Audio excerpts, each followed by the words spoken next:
Okay, right, hi Year 10. So this is a titration setup that you need to learn how to conduct the method for if you're doing triple science. Okay, now I've got my whiteboard here. I'm going to put a few keywords on for you. So it's called a titration. Let's write that on here.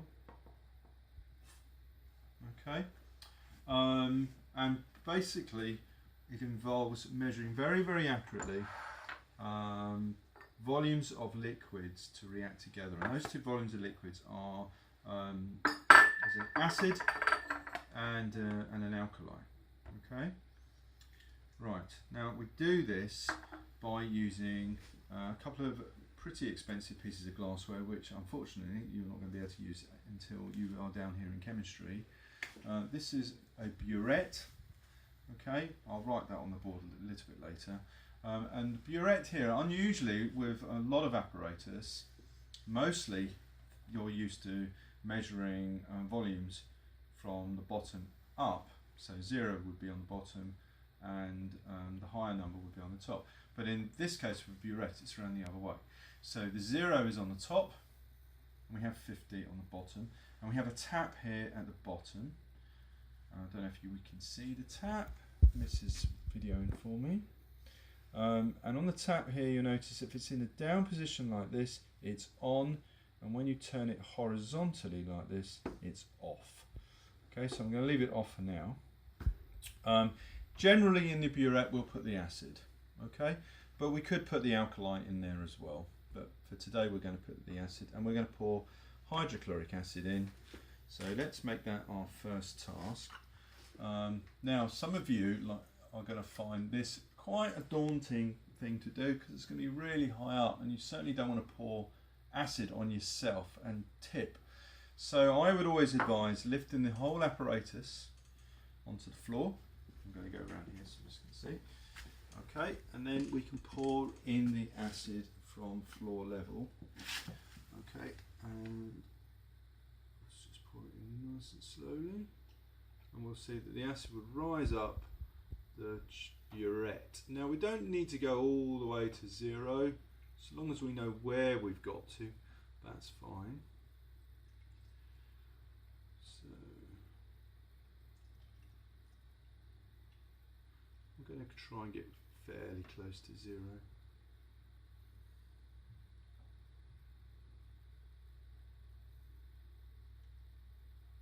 Okay, that'll do. And then I can lift it back onto the table. Okay, now I've gone just beyond 0. I don't know if we can zoom in on this. Can we miss some of the measurements? We might have to come around this way to see. Is my phone good enough to pick out the tiny little... So they're millilitres, everybody, and we can see it measures to 0.1 of a milliliter. Okay, and if we look at the level of the liquid up here, we can see it's just above the 0 mark, and if you look carefully, the liquid has got a sort of sloping shape. I'll try and show you on the board. So if we can imagine that here's the burette and the liquid is looking like that, so we always measure from there. So if you imagine your eye is there, we measure from the bottom of this slope, and this is measuring from the meniscus. This shape is called a meniscus. We measure from the bottom. Okay, so I'm going to pour out a little bit of the acid back into the bottle by opening the tap on the bottom very carefully, so that I can try and get that to 0. Okay, just do a couple of drops at a time. Okay, right, so I've poured a little bit out there. I've actually gone a little bit beyond 0, but that's okay. So I'm going to write down what I've recorded on here, and that's roughly, looking at it, that's 0.6. Okay, so we're going to start, so the level of the acid at the start is 0.6 millilitres. Okay, so we're not starting exactly on 0. Okay, Right, our next step is to pour some of the alkali in our conical flask, and to do this accurately we're going to use a glass pipette. So this one holds exactly 20 millilitres. Again, if we can zoom in, we can see that there's a little line on the top here. Okay, and we're going to suck up some alkali so that the meniscus sits exactly on that line. Okay, so we're going to try and do that now, quite close up. Now to suck it up, we use this funny looking apparatus. It's got 3 components that you can squeeze, 3 sort of sections you can squeeze, one here, one here, one here. If we squeeze this one, then we can squeeze all of the air out of the bung, release, and we've got a vacuum. If I pop that pipette on the bottom, okay, and I put it into the sodium hydroxide, I can then suck up some of the sodium hydroxide. So if you watch, and there's the sodium hydroxide being sucked up.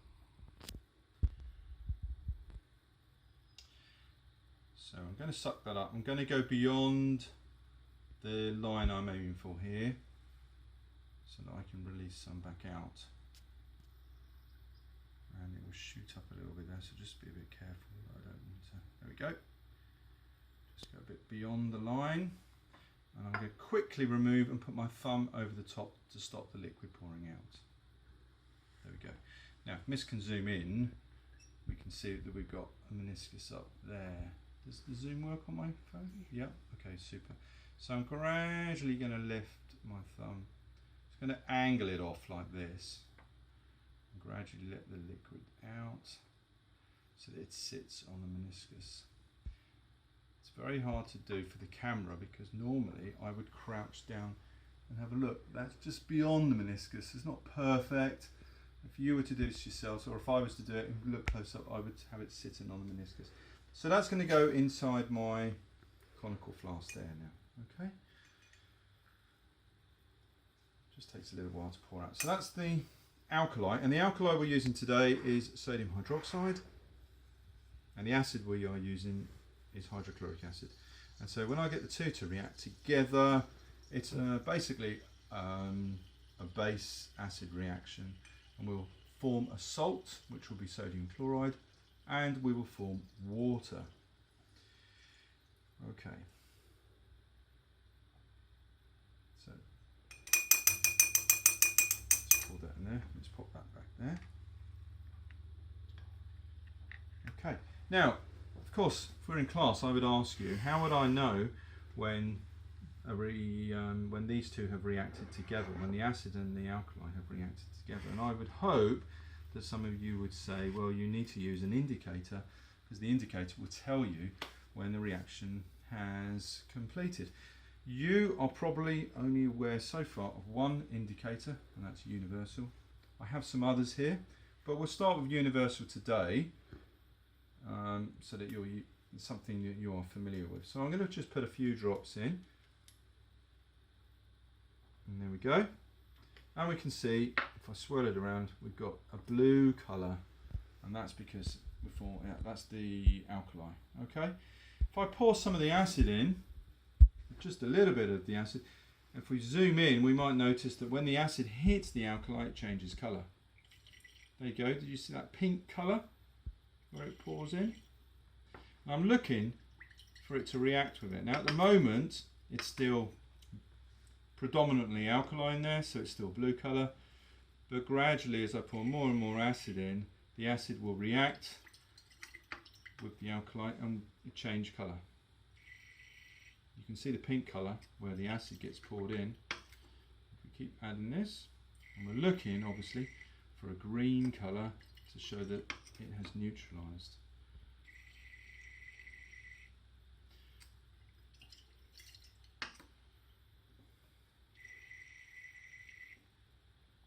Pink where the acid is. You can shake it, still alkali. There we go. Okay, that's actually worked very well. Now it's green, so we know that we've neutralised the alkali. okay, completely neutralise it. What I need to do now is to take a reading here to find out exactly how much of the alkali I needed to neutralise the, how much of the acid I needed to neutralise the alkali. So if I look carefully at here, I can see that the reading is sitting very neatly on 11 millilitres. So if I go back to my original reading, I started at 0.6, the reading is now on 11 millilitres, and so therefore I used 10.4 millilitres of acid in total. Okay. The alkali that I used had a volume of 20 millilitres, because here's the pipette that I used. You can see it's a 20 ml pipette. Okay, so in this particular experiment, put that back, roughly 10 millilitres of the acid neutralised 20 millilitres of the alkali. Okay, now that makes sense actually, because if we look at the bottles we can see that the concentration of the acid is 1 molar and the concentration of the alkali is half a molar, and so I would expect to have to use twice the volume of the alkali to neutralise the acid. Okay, now I'll go through the equations with you separately in a Teams meeting, and I'll do this on my visualizer so you can actually see the working out. But that essentially is what you would do in a titration. So just to recap a couple of things here. Obviously for safety you wear eye protection, stools tucked in.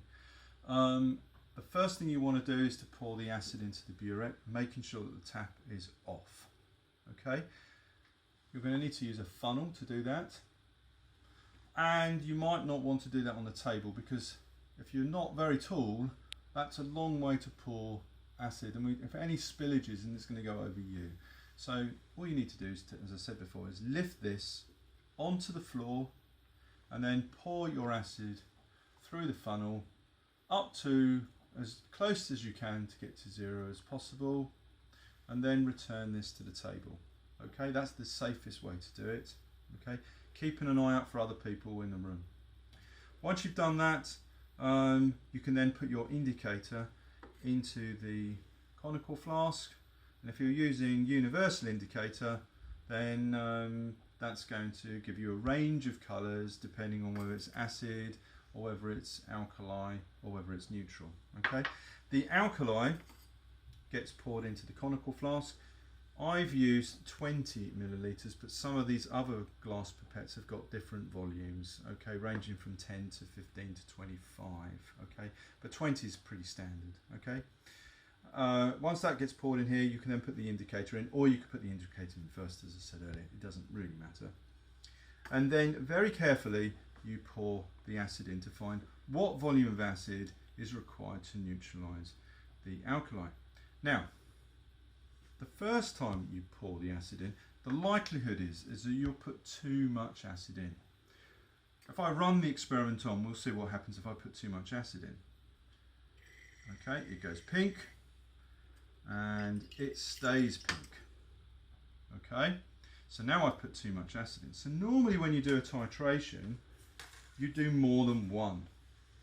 Okay, and your results table will look something like this. You'll have trial 1, trial 2, and you'll keep going, and you may even go to trial 5. And the idea here is that you're writing down the volume of acid that was required to neutralize the alkali until you get to consistent values. So your first value may have been something, let's say like 12, and then of course you realize it's probably a little bit less than 12, and your second value, like mine, you may have been lucky and got a nice 10.4. Your third may possibly be 10.2. Now these two are very consistent.